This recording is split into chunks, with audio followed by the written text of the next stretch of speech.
এই মুহূর্তে আবহাওয়ার গুরুত্বপূর্ণ খবর। বঙ্গোপসাগরে ঘূর্ণিঝড় তৈরি হওয়ার উপযুক্ত পরিবেশ তৈরি হওয়ার সম্ভাবনা প্রবল হচ্ছে। মে মাসের তৃতীয় সপ্তাহ থেকে চতুর্থ সপ্তাহের প্রথম ভাগের মধ্যে এই সম্ভাবনা অনেকটা বেশি রয়েছে। যথাযথ উপাদান মজুদ হতে পারে, যার জন্য সিস্টেম তৈরি হওয়ার সম্ভাবনা প্রবল। তবে ঘূর্ণিঝড় হয়েই যাবে এই বিষয়ে এখনও কোথাও আপডেট প্রকাশিত হয়নি। তবে সম্ভাবনা যেটা উঠে আসছে, নিম্নচাপ এবং গভীর নিম্নচাপ হতে পারে। এগুলির গতিপথ কোন দিকে হতে পারে সেগুলি নিয়েও আমরা আলোচনা করব এই ভিডিওতে। সম্ভাব্য পরিস্থিতি বলছে উড়িষ্যা থেকে বাংলাদেশের মধ্যে কোনো স্থানে এই সিস্টেমটি এগিয়ে যেতে পারে।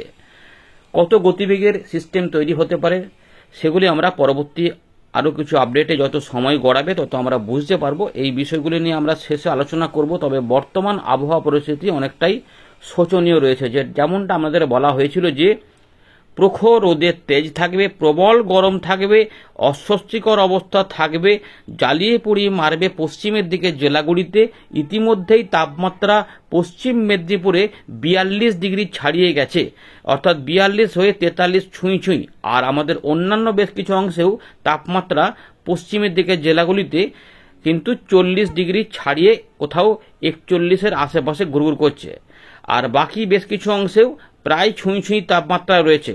ফলে একদিকে রয়েছে জলীয় বাষ্পের একটু উপস্থিতি, যার জন্য ভ্যাপসা গরমের পাশাপাশি ঘর্মাক্ত পরিবেশ এবং রয়েছে প্রচণ্ড গরম। ইতিমধ্যে আবহাওয়া দপ্তর যারা জানিয়েছিল যে গরম কিন্তু রবিবারের মধ্যে অনেকটাই বেড়ে যাবে, সেই অনুযায়ী কিন্তু বাড়তেও শুরু করে দিয়েছে। দেখতেই পাচ্ছেন উত্তর পশ্চিম ভারত, মধ্য ভারতে বেশ কিছু অংশে মেঘলা আকাশ কিন্তু কমে গেছে এবং পরিষ্কার আকাশে দেখা মিলছে, এবং যারই প্রভাবে উত্তর পশ্চিম দিক থেকে গরম হালকাযুক্ত হাওয়া আসছে এবং পরিস্থিতি কিন্তু এতটাই গরম যে হতে চলেছে যে দুপুরবেলার দিকে কিন্তু ফাঁকা জায়গাতে থাকাটা অনেকটাই কষ্টকর হতে পারে। এই কষ্টকর এবং অস্বস্তিকর পরিবেশের মধ্যে আবার বৃষ্টিপাতের পূর্বাভাসও রয়েছে।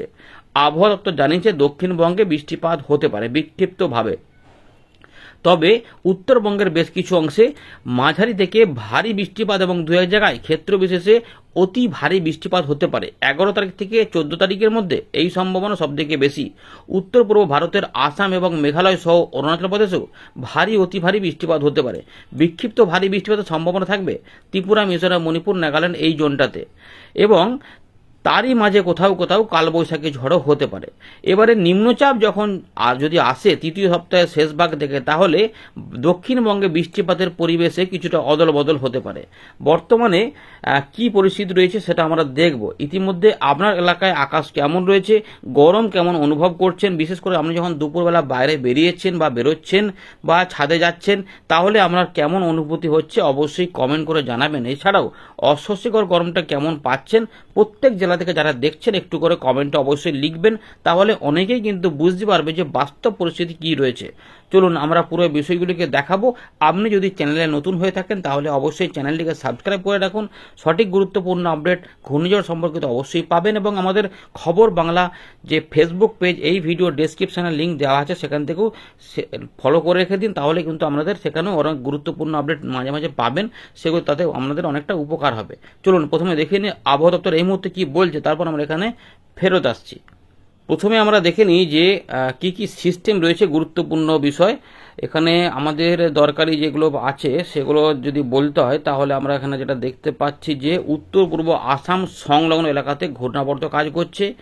বাংলাদেশের মধ্যভাগে একটা ঘূর্ণাবর্ত ছিল এবং এটার যে সংলগ্ন এলাকাতে ছিল সেটা কিন্তু ইতিমধ্যে উত্তর বাংলাদেশের দিকে সরে গেছে, অর্থাৎ মধ্য বাংলাদেশ সংলগ্ন এলাকার উপরে অবস্থিত ঘূর্ণাবর্তটি চলে গেছে উত্তর বাংলাদেশে। এছাড়া দক্ষিণ পূর্ব বঙ্গোপসাগর সংলগ্ন দক্ষিণ আন্দামান সাগরের দিকে রয়েছে ঘূর্ণাবর্ত, এমনটা কিন্তু এখানে বলা রয়েছে। এবারে দেখি আমরা এখানে বৃষ্টিপাত নিয়ে কি বলা হচ্ছে, বৃষ্টিপাতগুলো নিয়ে। এবং আচ্ছা, প্রথমে তাপমাত্রাটা দেখে নিই। তাপ প্রবাহ বা তাপমাত্রা নিয়ে কি বলা হচ্ছে। উত্তর পশ্চিম ভারতে 4 থেকে 6 ডিগ্রি বাড়বে, মধ্যপ্রদেশে 2 থেকে 4 ডিগ্রি বাড়বে, এবং পূর্ব ভারতে 3 থেকে 4 ডিগ্রি বাড়বে। এছাড়া আর এখানে সেরকম কিছু বলা নেই। আর তাপ প্রবাহ যেটা বলা আছে যে পশ্চিমবঙ্গ এবং সিকিমের দিকে 11 তারিখের দিক পর্যন্ত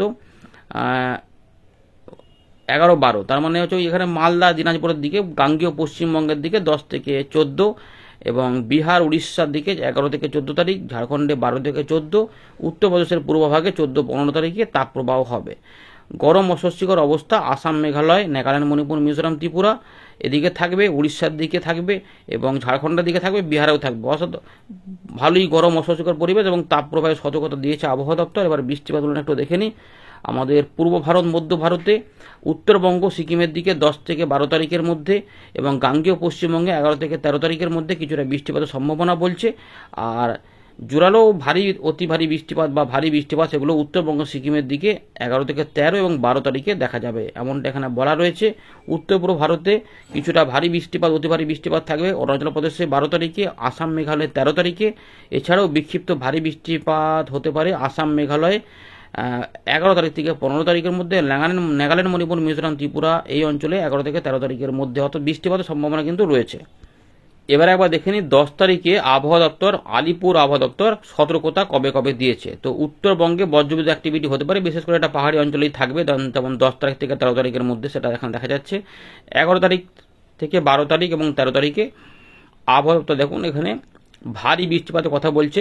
তার মধ্যে 12 তারিখে ভেরি হেভি রেনফল, যেগুলো জলপাইগুড়ি, আলিপুরদুয়ারে হতে পারে এবং ভারী বৃষ্টিপাত মূলত সিকিম, তার পাশাপাশি দার্জিলিং, কালিম্পং, জলপাইগুড়ি, আলিপুরদুয়ার, কোচবিহার এই 5টি জেলাতে হতে পারে এবং হিট ওয়েভও রয়েছে দুদিন 11-12, সেগুলো মালদা এবং দক্ষিণ দিনাজপুরে থাকবে। তারপর সতর্কতা নেই। গাঙ্গেয় পশ্চিমবঙ্গে তাপপ্রবাহের সতর্কতা 10 তারিখ থেকে চালু হয়ে গেছে। এমনিতেই গরম প্রচুর পরিমাণে বেড়ে গেছে, সেই গরম বোঝাও যাচ্ছে। জানাবেন আপনারা কমেন্টে। বজ্রবিদ্যুৎ অ্যাক্টিভিটি হবে 11, 12, 13, কিন্তু তাপপ্রবাহ জারি থাকবে। তবে কোথাও কোথাও 10 তারিখেও বিক্ষিপ্ত হবে, একটু মেঘ আসতে পারে উপকূলবর্তী জেলার কাছাকাছি, সেগুলো আমরা উইন্ডি থেকে চেক করে জানাবো। তো বন্ধুরা, আমরা চলে এলাম উইন্ডির লাইভ স্ক্রিনে। তো ইতিমধ্যে বঙ্গোপসাগরও পরিষ্কার এবং বাংলার আকাশ বাতাস পরিষ্কার রয়েছে, সব এলাকা মোটের উপরে ফাঁকা। এরই মধ্যে উত্তরবঙ্গ এবং উত্তর পূর্ব ভারতের এই অংশগুলিতে বৃষ্টিপাত থাকবে আর এইগুলোতে এখানে জলীয় হাওয়া রয়েছে, ফলে অস্বস্তিকর গরম রয়েছে। তাই 2-1 জায়গাতে বজ্রশেল তৈরি হতে পারে, সেটা একটু দেখে নেওয়া যাক। তারপর আমরা নিম্নচাপ ঘূর্ণিঝড় নিয়ে শেষে আলোচনা করব। নতুন যদি এসে থাকেন চ্যানেলে, অবশ্যই এখনও সাবস্ক্রাইব করে না থাকলে অবশ্যই সাবস্ক্রাইব করে রাখুন। তো ইতিমধ্যে তাপমাত্রা বাড়ছে, আমরা দেখতে পাচ্ছি যে দুপুর বা তার বিকেলের আশেপাশে কিছু কিছু অংশে বিক্ষিপ্তভাবে মেঘ উঠতে পারে।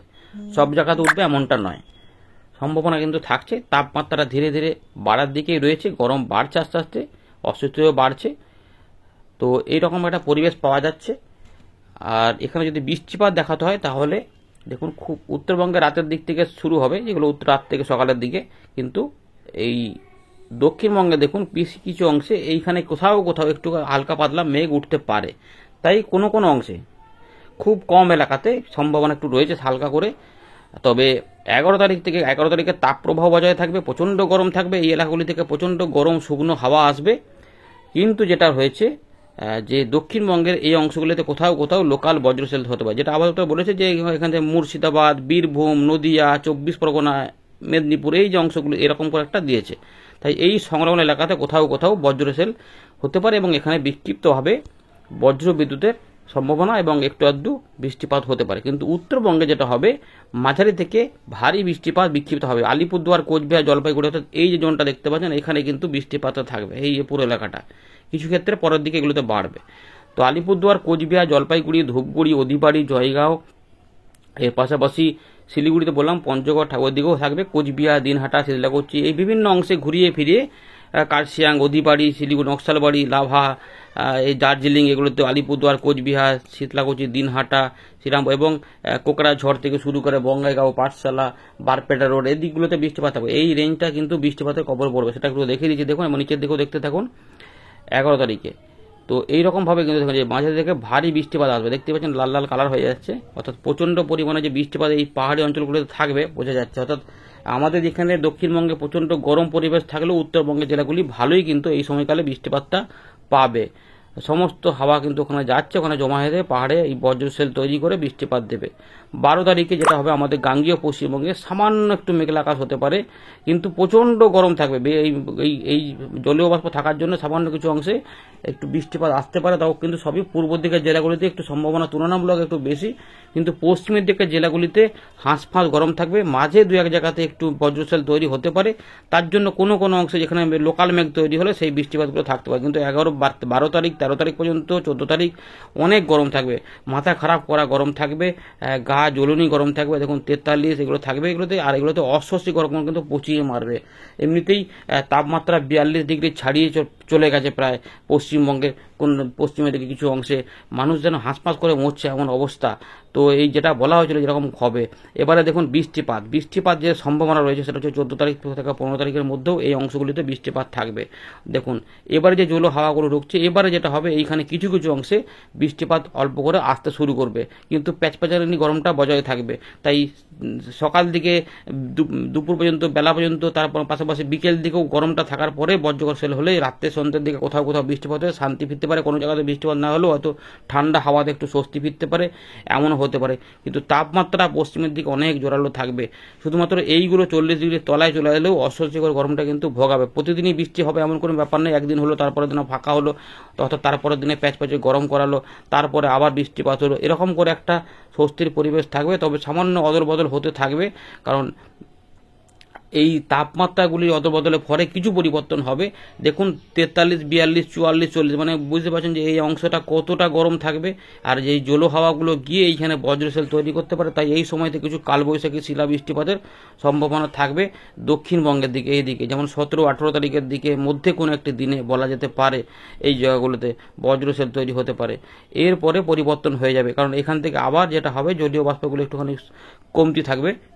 সেটা আমাদের দেখাচ্ছি কোন দিকে কিভাবে কি হবে, দেখলেই বুঝতে পারবেন। তো এরকমভাবে দেখুন বজ্রশেল এই জায়গাগুলোতে কিন্তু কোথাও কোথাও ঝড় বৃষ্টি টাইপের শিলাবৃষ্টি, একদিন কি 1.5 দিন 2 দিন হয়তো বলতে পারেন যে একটু কালবৈশাখী শিলাবৃষ্টিপাত হতে পারে বা ঝড়ের ব্যাপার হতে পারে।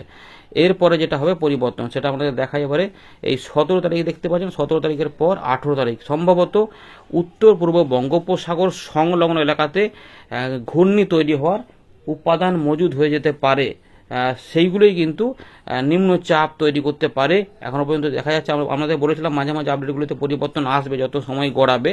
তো 18 তারিখের দিকে নিম্নচাপ তৈরি হতে পারে এবং তার মুভমেন্ট উত্তর পশ্চিম দিক বরাবর হতে পারে, অর্থাৎ এদিকে উঠে দিকে, পরের দিকে লাস্টের দিকে সামান্য কোথাও কার্ভেচার হতে পারে, একটা সম্ভাবনা থাকছে যে এরকম করে লাস্টের দিকে একটু বাঁক নিতে পারে এরকম করে। তাই সরাসরি একদম উড়িষ্যাতে এখানে ঢুকে যাবে তা নয়, সেটা এদিকেও যেতে পারে। এরকম করে একটা, সেটা নিম্নচাপ হোক বা গভীর নিম্নচাপ হোক, এখন পর্যন্ত যেটুকু পাওয়া যাচ্ছে যে শক্তি বাড়ালে ঘূর্ণিঝড়, তো এর মধ্যে যে আমরা পাচ্ছি 60 কিলোমিটার পর্যন্ত আমরা বায়ু ঝাপটা মাপতে পারছি। আরও দেখা যাচ্ছে এটা যত নিজে সময় গড়াচ্ছে দেখুন ধীরে ধীরে উত্তর পশ্চিম দিক বরাবর উঠতে চাইছে, অর্থাৎ এখানে যে গতিবেগ পাচ্ছি আমরা প্রায় দেখুন 66 কিলোমিটার, বা একটু বায়ুর গতিবেগ মেপে আমাদের দেখাই কত কিলোমিটার পাওয়া যাচ্ছে বায়ুর গতিবেগ, 45 পর্যন্ত পাওয়া যাচ্ছে 45, 46 আশেপাশে। তার মানে গভীর নিম্নচাপ যে মিনিমাম গতিবেগ সেইটা এখানে অ্যাচিভ করতে চাইছে এরকমভাবে, এবং এটা আস্তে আস্তে দেখুন এই দিকে উঠতেও চাইছে, অর্থাৎ উত্তর পশ্চিম দিক বরাবর গিয়ে এটা উত্তর দিকে একটু সোজা যেতে চাইছে। এখন এখানে লো প্রেশার এরিয়ার মতো পাওয়া যাচ্ছে, অর্থাৎ এই জায়গাগুলোতে ঘূর্ণির প্রভাব থাকবে, অর্থাৎ এই জায়গাগুলোতে 18 তারিখের পর থেকে হয়তো এখানে ঝোড়ো হাওয়া তৈরি হতে পারে। তাই একটু মৎস্যজীবীদের মাথায় রাখতে হবে যে 18 তারিখ 19 তারিখের পর থেকে হয়তো গভীর সমুদ্রে তাকে একটুখানি খবর তার আগেই পাওয়া যাবে যে হবে কি হবে না, কিন্তু মাথায় রাখতে হবে যে এই সময়কালে কোনো প্রোগ্রাম না রাখার, বা থাকলেও সেখান থেকে উপকূলের দিকে চলে আসার। তো এগুলো এখনো নিশ্চিত খবর নয় একদম যে হয়েই যাবে এরকম নয়, কিন্তু সম্ভাবনা বা উপাদান মজুদ রয়েছে, তাতে এরকম একটা পূর্বাভাস আছে। এখনো কিন্তু জোরালো ঘূর্ণিঝড়ের কোনো প্রভাব এখানে দেখা যাচ্ছে না, কিন্তু গভীর নিম্নচাপ পর্যন্ত ইঙ্গিত পাওয়া যাচ্ছে। এতে এখনো সিলমোহর দেয়নি কোনো আবহাওয়া দপ্তর যেটা ঘূর্ণিঝড় হয়েই যাবে বা গভীর নিম্নচাপ হবে, তবে সম্ভাবনা এখনো দেখা যাচ্ছে। এখন অনেক রকমের মনিটরিং চলছে, সেগুলো পরবর্তী ক্ষেত্রে আরও আসবে, আপনাদের জানাবো।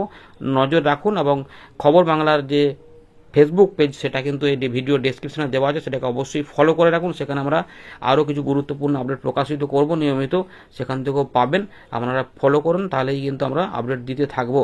তো এই রয়েছে আপাতত আপডেট।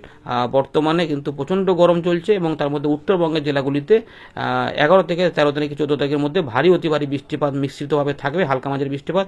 মালদা, দক্ষিণ দিনাজপুর এবং উত্তর দিনাজপুর এখানে একটু কম বৃষ্টিপাত থাকলেও একটু মেঘলা মেঘলা হতে পারে, কিন্তু গরমটা থাকবে। এমনই রয়েছে আপডেট। ধন্যবাদ।